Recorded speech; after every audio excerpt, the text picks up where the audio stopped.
Thank you, Secretary. Now, how does feasibility study works? I remember, Mr. Chairman, first term ko po dito sa Senado, 2016, I already mentioned this problem of flooding. For example, of Fago, right? And the DPWH asked me told me that they cannot do it because they have to have visibility study, etc. In fact, I funded the visibility study. Si RD Tolentino, if I recall, the name of the guy is Gatan, if I'm not mistaken. I met with him several times. Pinondohan po yung visibility study. Sabi, hindi pwedeng gawin ng 1 year. Kailangan 2 years. After 2 years, nagawa yung feasibility study, Mr. Chairman, hindi rin po in-implement. So, how does this feasibility study work, Mr. Chairman? Secretary, lahat po yung binanggit ni Presidente na 15 contractors at yung mga nakatakot-takot na proyekto, I'm sure, dahil sasama din ang loob ko pag sinabing walang feasibility study, lahat po yan may feasibility study. Is that correct, Your Honor? Fortunately, Your Honor, I don't think so.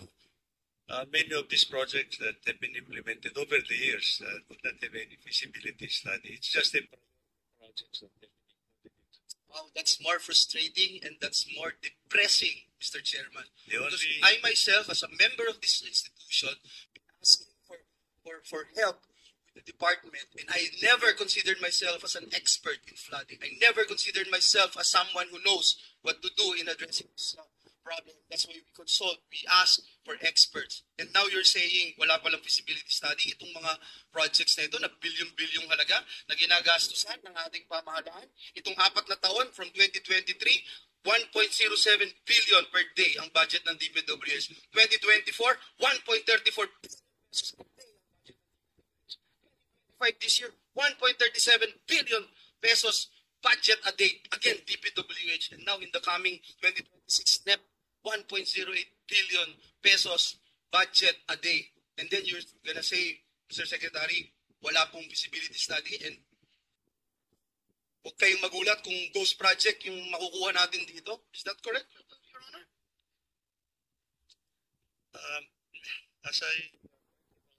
Mr. Chair, yung may mga feasibility studies are these big projects that in the major river basins. But for local projects that would cost, let's say, 50 million, 100 million, the only thing that we require is actually